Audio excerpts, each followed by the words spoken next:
안녕하십니까. 세상을 읽어주는 남자 이상훈입니다. 오늘은 파운드리 경쟁의 분기점이라고 일컬어지는 3나노, 2나노 웨이퍼 가격에 대해서 말씀드리겠습니다. 사실 올해인 2023년은 3나노가 만개할 줄 알았던 해였습니다. 그런데 막상 까보니 기대에 못 미쳤죠. 가장 큰 이유는 역시 웨이퍼 가격이 너무 비싸다는 게 크게 작용했습니다. 이 3나노는 웨이퍼 장당 가격이 2만 달러로 알려져 있습니다. 5나노 웨이퍼당 가격 1만 6천 달러와 비교하면 25%뛴 가격입니다. 이 때문인지 그 본격적인 대비가 만개할 줄 알았던 3나노는 그 애플만 이용하고 있는 매우 제한적인 노드가 된 게 올해의 3나노 현 주소입니다. 이 3나노를 적용한 메이저 팹리스는 애플이 유일하고 그 품목도 AP에서는 A17 그리고 CPU에서는 M3 시리즈가 유일했습니다. 다른 팹리스의 경우 AP는 아직 4나노를 쓰고 있고 CPU, GPU 등의 프로세서도 NVIDIA H100 정도만 4나노를 쓰고 있습니다. 이번에 인텔에 내놓은 그 메테오 레이크 같은 경우는 이제 인텔의 4나노를 활용했죠. 이번에 나온 AMD의 MI300 GPU도 아직 그 TSMC의 5나노를 씁니다. 그만큼 3나노의 적용이 느린 상황인데요. 여기에는 비싼 웨이퍼 장당 가격이 한몫하고 있다고 봐야 합니다. 실제 최근에 나온 그 골드만삭스의 TSMC 보고서를 보면 올해인 2023년 3나노 가동률 추정치를 예상한 게 있는데요. 이 36%에 불과했습니다. 이 수치가 맞다면 그 자체로 충격적입니다. 대만 매체를 중심으로 작년과 올해 내내 마치 TSMC의 3나노 라인이 입도 선매돼서 라인 잡기가 어려울 것처럼 바람을 잡았지만 실제로는 3나노 라인 가동률이 36% 수준에 그쳤다는 얘기입니다. 사실 3나노 웨이퍼 장당 가격이 2만 달러 아래로 내려오지 않는 데는 대부분의 팹리스가 3나노를 외면하고 있고 그 결과 TSMC가 수율 개선으로 생산성을 높이기 어려운 측면에 있다는 얘기도 됩니다. 그나마 3나노 메이저 고객이 있는 TSMC도 이 정도 수준인데요. 삼성은 더 3나노 수율 잡기가 더 빡빡할 것으로 판단하는 정도입니다. 사실 그 TSMC 3나노 매출이 처음으로 잡힌 게 올 3분기입니다. 2023년 3분기인데요. 전체 매출의 6%였습니다. 고작 아이폰 AP 하나 품목 그것도 이제 막 출시된 AP로 매출의 6%를 찍었다는 얘기인데요. 그만큼 3나노 이용 가격이 비싸다는 것을 의미합니다. 3나노의 너무 비싼 가격 때문에 팹리스가 외면하는 것이지만 한편으로 3나노를 채택만 한다면 고마진 사업이 될 수 있다는 뜻도 됩니다. 특히 칩 경쟁이 심화되면서 내년엔 3나노 이용 고객이 많아질 수밖에 없는데요. 내년에 2024년이 3나노가 본격적으로 개한다는 뜻입니다. 실제 그 대만 공상일보는 2024년 내년 상반기는 좀 힘들겠지만 하반기부터 3나노 드라이브가 대단할 것으로 보도하기도 했습니다. 엔비디아의 호퍼 200, H200, 그 블랙엘 100, B100 그리고 AMD의 MI300X가 3나노를 활용하고 퀄컴 미디어텍 AP도 TSMC 3나노를 찾을 것입니다. 인텔도 내년에 3나노 칩을 내놓습니다. 소비자용에서는 에로레이크, 서버용에서는 그래나이트 래피지, 시에라 포레스트 같은 칩들이 있습니다. 이들 칩은 TSMC 3나노 도움을 받아야 하는 칩들입니다. 애플에만 절대 의존했던 TSMC 3나노가 새 국면을 맞게 되는 것이죠. 이 3나노가 더 대중화되는 셈이기 때문에 수율 개선 등으로 3나노 가격을 낮출 수 있느냐가 관건이 될 수 있습니다. 이와 관련해서 유념해야 할 게 바로 3나노의 노드 적용에 따른 비용 차이인데요. 아시다시피 3나노, TSMC의 3나노 1세대 노드인 N3와 2세대 노드인 N3E에는 큰 차이점이 있습니다.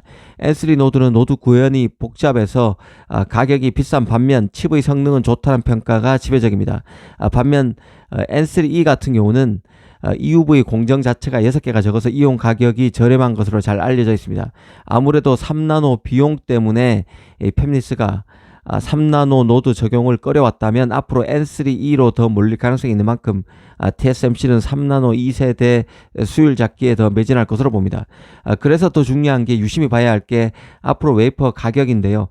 내년인 2024년 3나노 칩을 원하는 팹리스가 많아지고 대중화 노드인 N3E 노드가 본궤도에 오르는 점은 팹리스 입장에서 웨이퍼 가격을 낮출 수 있는 긍정적 요인입니다. 하지만 악재도 만만찮은데요. 일전에 그 모건 스탠리가 눈에 띄는 보고서를 냈음을 알려드린 적이 있습니다. 요즘은 TSMC가 3나노에서 그 화학 소재 원가 상승 등으로 비용 부담이 커졌고 이 때문에 원가 상승분을 오롯이 제작 단가에 반영하면 웨이퍼 장당 가격이 떨어지기는커녕 23,000달러로 올라가야 한다는 것이 요지였는데요. 이 TSMC 입장에서는 3나노 웨이퍼 가격을 동결하거나 내리면 수익성 압박이 심해지고 이 가격을 올리면 3나노가 개화되는 2024년에 팹리스 이탈이 일어날 수 있는 리스크도 있습니다. 이런 딜레마에 빠질 수 있음을 잘 알 필요가 있습니다. 이 삼성으로서는 이런 부분을 잘 살려나갈 필요가 있는 것이죠. 앞으로 이 파운드리 비용 문제는 첨예한 쟁점으로 더 부각될 여지가 큽니다. 시장 조사 기관인 IBS는 내후년 2025년 양산되는 TSMC의 2나노 칩이 웨이퍼당 3만 달러까지 치솟을 수 있다고 봤습니다. 3나노 가격이 2만 달러인데 이것도 비싸다고 지금 얘기하는 상황인데 2나노는 무려 50%나 가격이 더 뛰는 것이죠. TSMC로서는 2나노부터 트랜지스터 구조를 게이트 올 어라운드로 바꾸기 때문에 시행착오가 더 빚어질 수밖에 없을 것입니다. 더구나 2025년은 미국의 TSMC 애리조나 팹, 삼성의 텍사스주 테일러 팹이 가동되는 시점입니다. 1년 더 늦게 가동 시점이 밀린 시점이지만 2나노 양산 시점과 거의 일치하는 것이죠. 같은 노드의 첨단 라인이라고 해도 웨이퍼가 만들어지는 장소가 대만이냐 한국이냐 미국이냐에 따라서 가격이 달라질 가능성이 있습니다. 같은 파운드리가 만든 같은 노드의 칩이어도 가격이 이원화될 수 있다는 뜻입니다. 그 결과 가격을 두고 팹리스와 파운드리 간 알력이 커질 수 있습니다. 그리고 팹리스의 파운드리 선택에 비용이 차지하는 부분이 더 커질 가능성이 있습니다. 삼성이 TSMC와의 기술 격차를 더 좁히고 있는 상황이기 때문에 또 2나노에서 그 가격이 성큼 더 많이 좁혀진다면 비용에 따라서 파운드리의 선택이 달라질 개연성은 훨씬 더 커지는 것이죠. 그래서 경계현 CEO가 2나노가 삼성이 TSMC를 추격하는 본격적인 추격하는 계기가 될 것이라고 누누이 강조해 왔던 것도 기억할 필요가 있습니다. 이 가뜩이나 첨단 노드로 진화되면서 팹리스의 가격 저항이 심화되고 있습니다. 이는 그 첨단 노드 외면, 팹리스의 첨단 노드 외면, 그 결과 파운드리의 더딘 수율 개선, 그리고 파운드리의 비용 압박 심화 등 연쇄적 악순환으로 이어질 개연성이 큽니다. 특히 파운드리 같은 경우는 투자 부담이 예전보다 훨씬 더 커지고 있기 때문에 더 그렇습니다. EUV 같은 경우 2나노 같은 경우는 하이나 EUV가 처음으로 도입될 가능성도 큰 노드입니다. 그래서 비용 부담이 더 커지는 것이죠. 투자 비용 부담이 더 커지는 것입니다.